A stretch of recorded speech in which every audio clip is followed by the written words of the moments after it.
Hi, I made quite a misunderstandable video on the image of God when I talked about the shack and all my journey of my understanding of the image of God. And just in hindsight, I saw how often I spoke negatively about the Bible, and it wasn't intentional.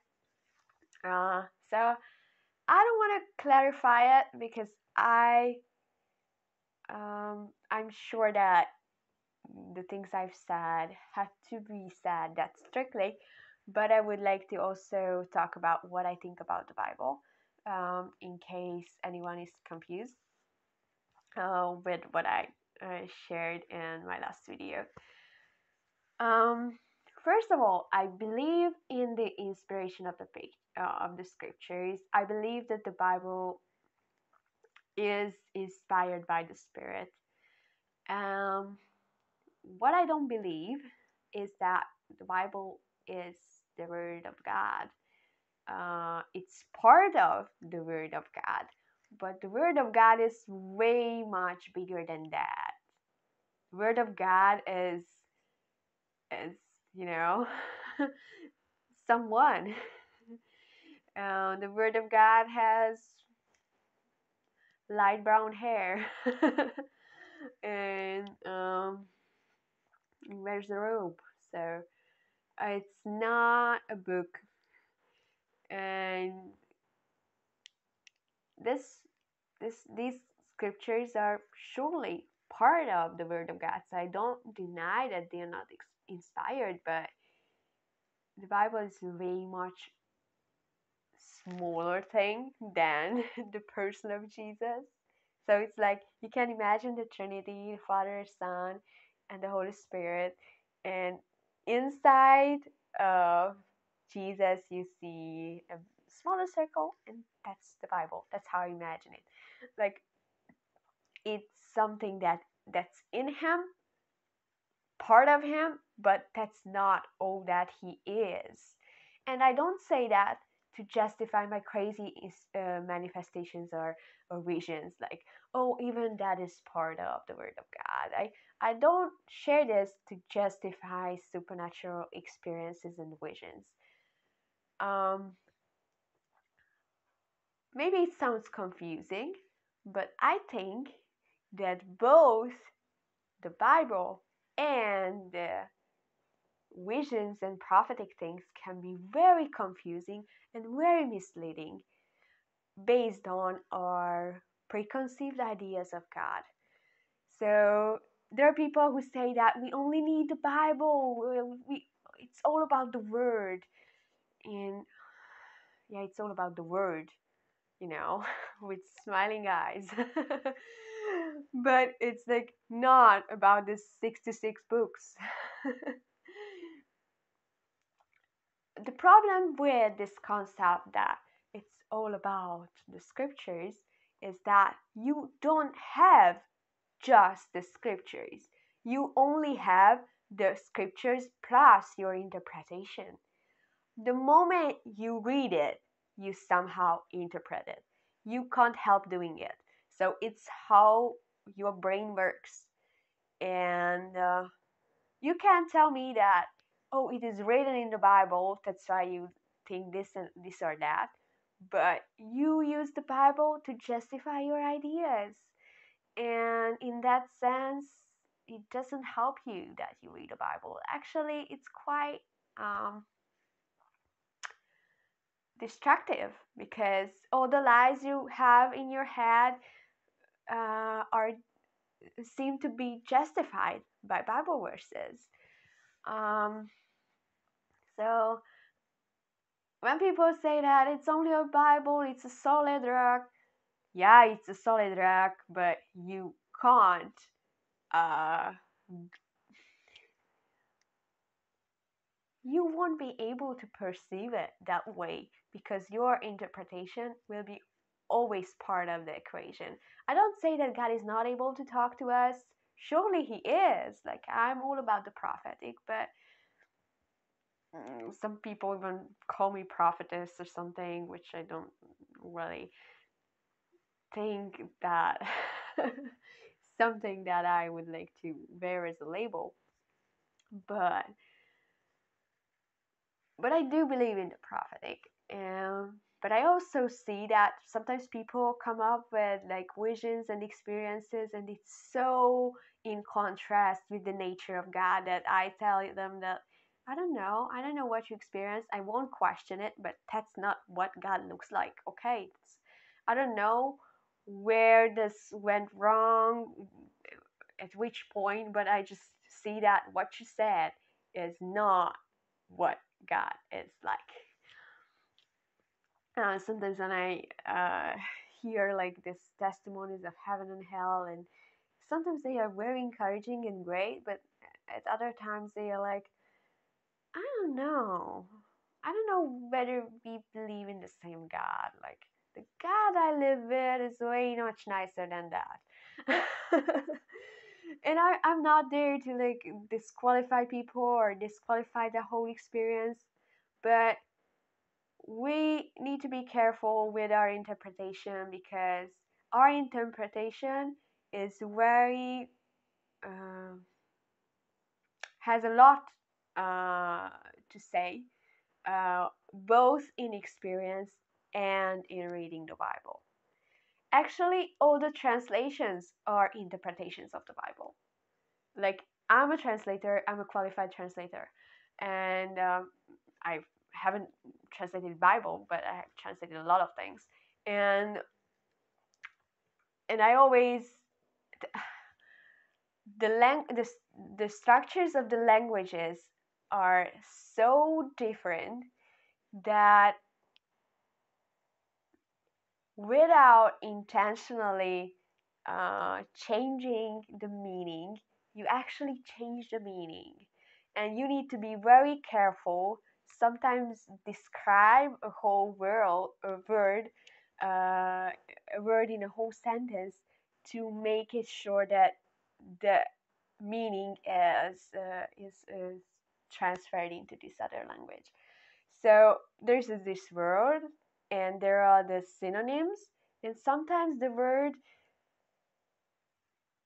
doesn't just have synonyms in meaning. There are meanings of the word that are a bit contrary to one another. So sometimes it's not just like you can say run, walk, and in I don't know, run, walk, and fly, but there are like quite contrary meanings to word, and based on the concept the translator has in his or her mind about the text, he or she chooses the word he thinks the most appropriate to convey that message. Um, and that's what happened with the Bible, I think, many times. Like when you say only the Bible, but when you read another translation, you just see another God. Like you read a message or passion or your Bible, you just like, I don't know. This is a different God, isn't it? So when we say it's all about the scriptures, you need to take that into account. I absolutely believe that the scripture is all inspired, but and he's able to keep his the scriptures clean and preserve it. Uh, but um, you just need to realize the importance of interpretation, and there's a lot of things that have a say into this, like cultural background, social status, past trauma, family, education, worldview, uh, all the things you believe about yourself, the world, the person of God. Like, you think that what you read is an exact thing, and based on who reads it, it can mean a whole different thing. So actually, we are in a great trouble if we think that the only two options to find out what is God like are reading the Bible or have supernatural experiences. Like, we think that maybe just one of them, or maybe the two of them combined in one proportion, is the way to know the nature of God. And I believe in both of them. I do both of them. I enjoy both of them. But I realize that almost equally, both of them can be very, very misleading with my interpretation involved. So we are in a great trouble. Like, we thought that at least the scriptures were solid, and at least my experiences show the real nature. And if none of them, like, what can I do? And I think we only have one revelation of the nature of God, and that is Jesus. Like, the Father said when Jesus was baptized that this is my Son, you should listen to him. That's his last speech in the scripture. Like, God, as God the Father, that's the last thing you hear in the scriptures. This is my last sermon, guys. This is the only thing I want to say to the whole world. That's my message, guys. This guy, this is my message. My message is a person. If you want to see who I am, like, look at this guy. When Jesus said that, if you've seen me, you've seen the Father, he basically said that you won't be able to find out about God anything that is more exact than my person. And he also said to the Pharisees that you study the scriptures so that you might have eternal life, um, so that you might find eternal life in them. Sorry, I'm translating it from Hungarian. But you refuse to come to me. And yeah, we can be quite confused. Like, what is God like, and what can we know about him? And we study the scriptures, and we just read through the whole Old Testament and the New Testament, and we try to draw the middle line. Try to count the average. What is God like generally?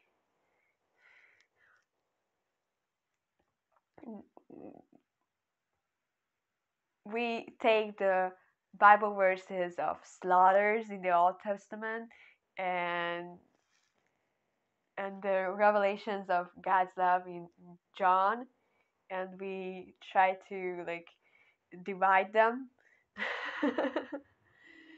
um, with two, and that's how we think we will see the nature of God. Like, he is kind of loving and kind of judging. He's kind of upset and kind of good. But we won't come to the understanding of God's nature by finding the average attitude of God throughout the scripture. That's not how it works. It's not a mathematical thing. Like, look at all the Bible verses and count all of them that are about judgment and all of that are about love. Which are more? And quite likely that you can find more Bible verses on judgment and punishment than about love. Does it mean that God is more judging than loving? No, because Jesus said that the revelation of God is not found anywhere else but in me. So if you see me, that's all that you can see of God. And everything else will be very misleading. For a long time, I couldn't read the Bible. Like, every time I started to read it, some kind of terribly boring and dry sermon popped up in my brain. Like, I had bad associations to every Bible verse almost. So I read it and I felt more upset than before. So I just stopped reading it. And it took me years without reading the Bible to to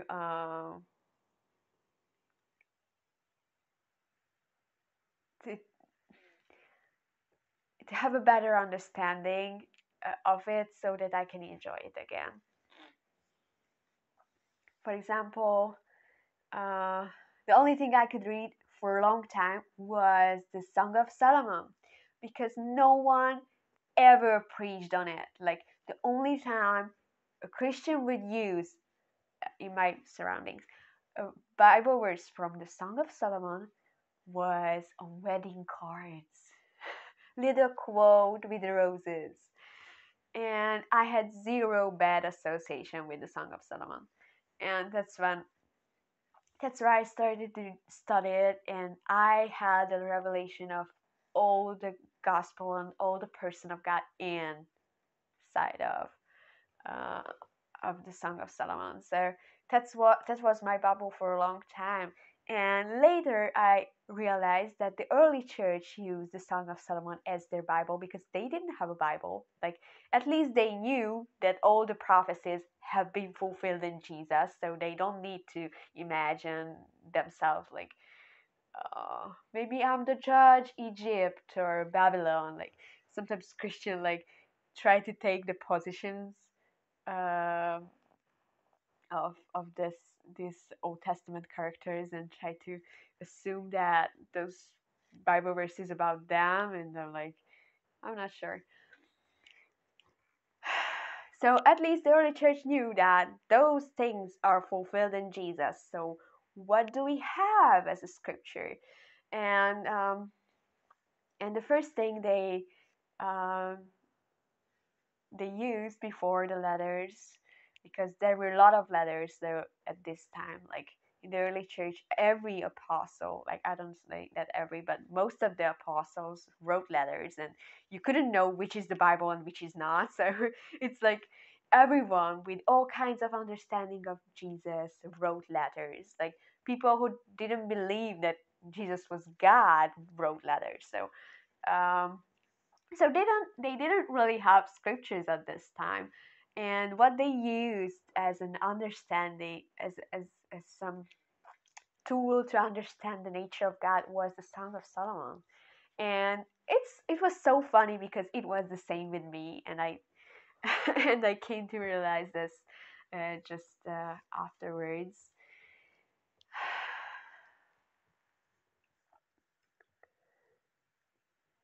And it took me some time when I just had these experiences and visions of Jesus, and I didn't read the Bible. But sometimes when I had a long conversation with Jesus, at the end of it, he told me that, oh, actually, the thing we were talking about is written down at this part of the Bible or there. And it was so shocking that, oh, he's actually the same God. uh, the God who is talking to me, and the God who who inspired the Bible.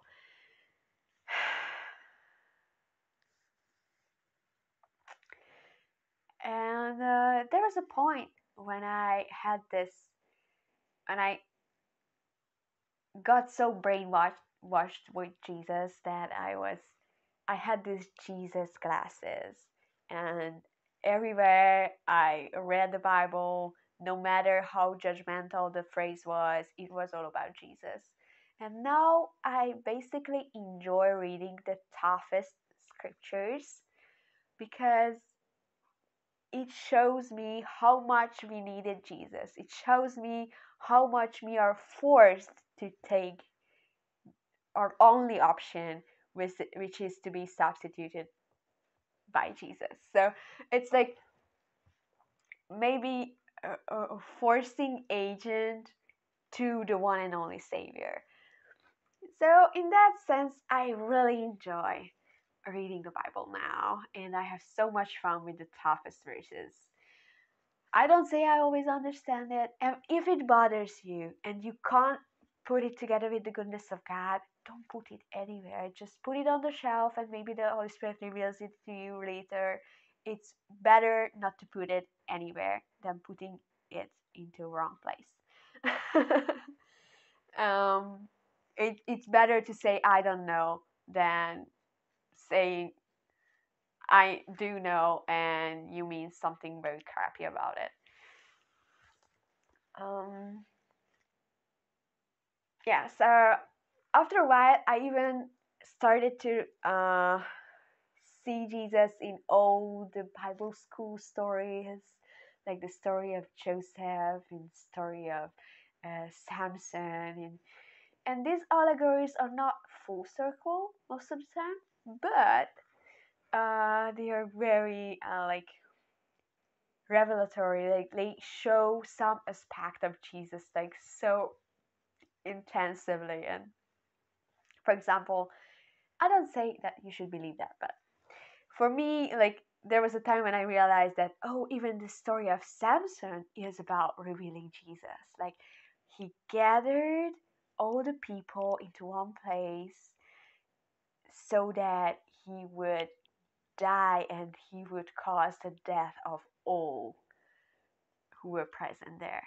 And I would realize that, oh, it's so much about Jesus. Like he he gathered all the false selves, all the old natures of the whole creation, and he chose to die and take all of them into his death.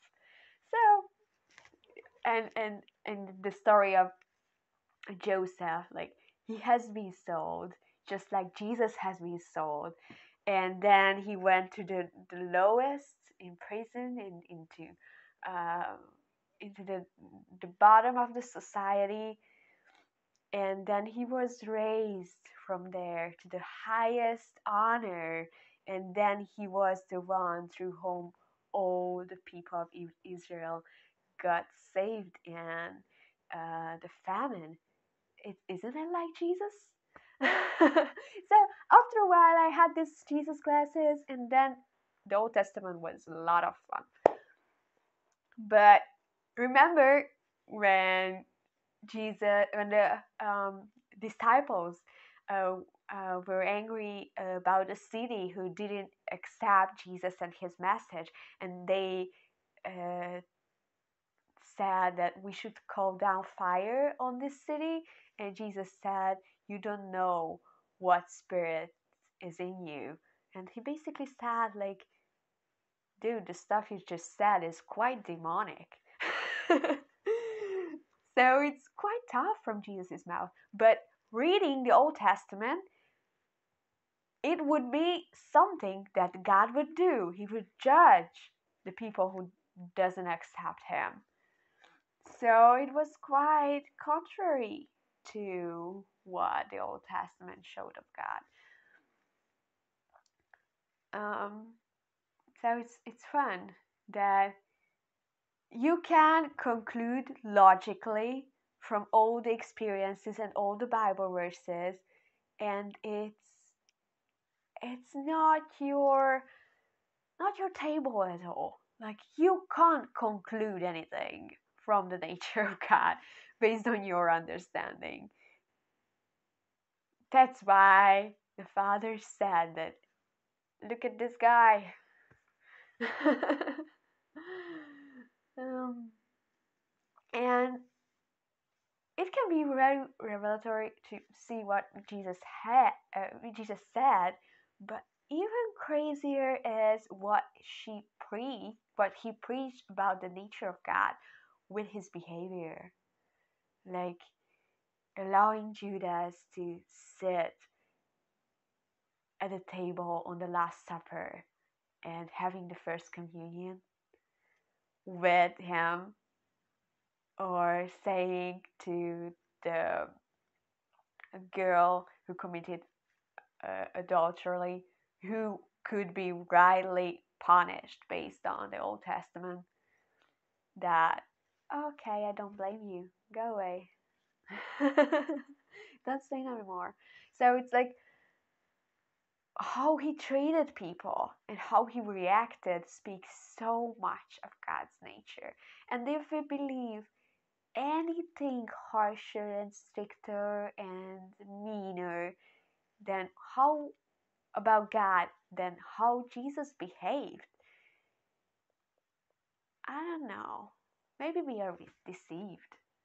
And I say with all the love I could find in my heart, like I say that to myself to shock myself. Like if you believe that the Father is stricter than Jesus, then you may think a schizophrenic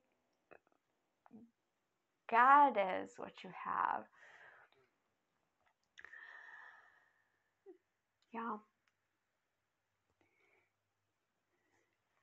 John Crowther always says that there is no other God behind Jesus' back. I love it so much. Because that's what we believe most of the time. Like, there's this other nature. And the only nature God has is Jesus' nature. And we need to put up with that.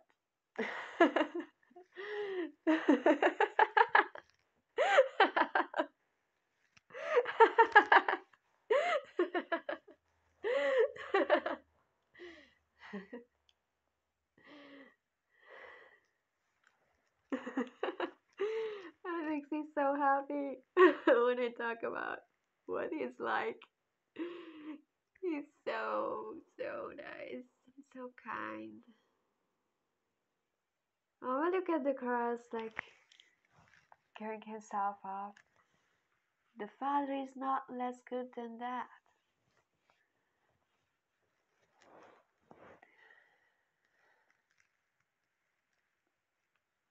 Whoa.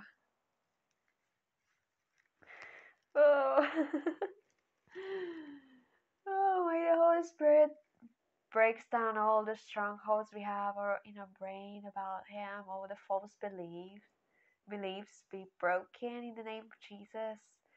Every high things that raise themselves above the knowledge of God be destroyed. Whoa. Whoa. Oh. I have so much fun recording this video. When I talk about God, I actually have to think about Him, and it just feels good. Yeah. Jesus is the only way to the Father, and not just regarding redemption, but regarding everything we want to know of God or want to receive from Him. So it's our only option to know Him.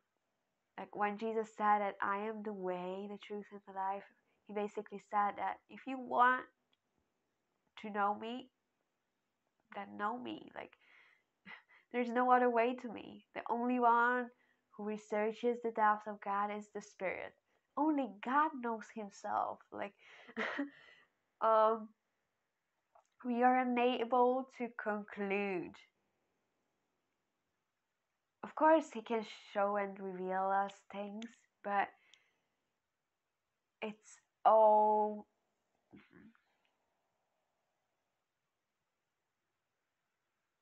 very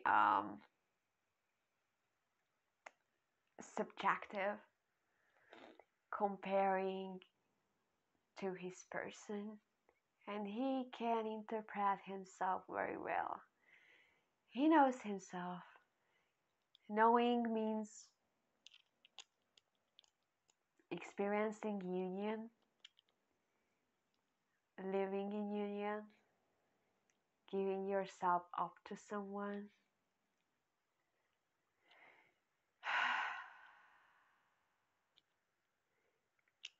Knowing is not coming to the right conclusion after analyzing.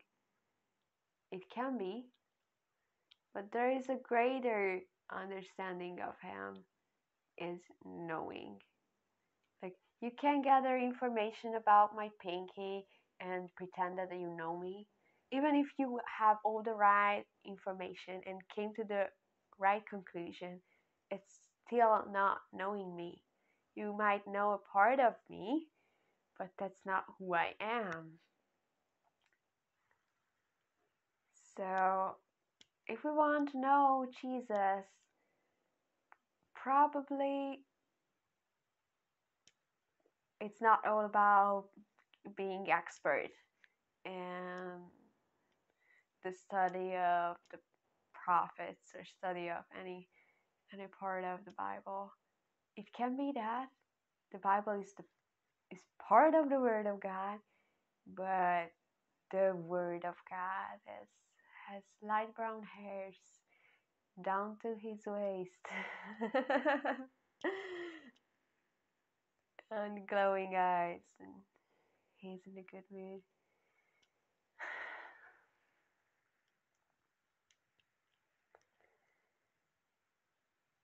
So if something is not like Jesus that you have in your mind about God, just throw it away, because it's a false idea. Something that you cannot imagine about Jesus, you shouldn't imagine about God. Because Jesus is God. What an idea.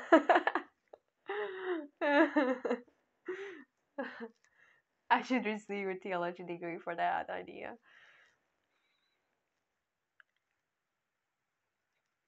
Yeah. God bless you guys. Maybe I'll be drunk today. Yeah. I'm in a house of prayer in Hungary. And this is the teddy bear I found. Isn't he cute?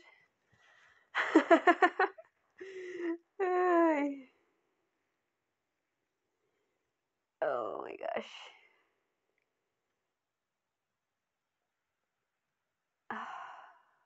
You can switch it off if you are bored with my drunken face.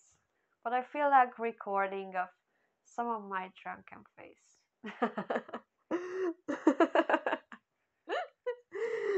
Maybe someone would get drunk just by looking at me, so I record some of it.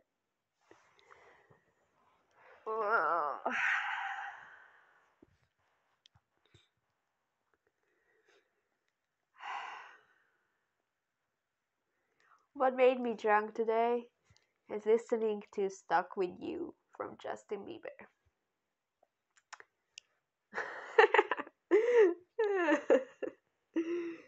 If you're not aware of the Valentine's wave, maybe you should listen to it.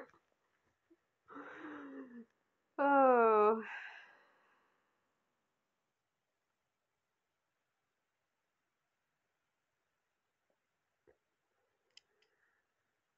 Oh,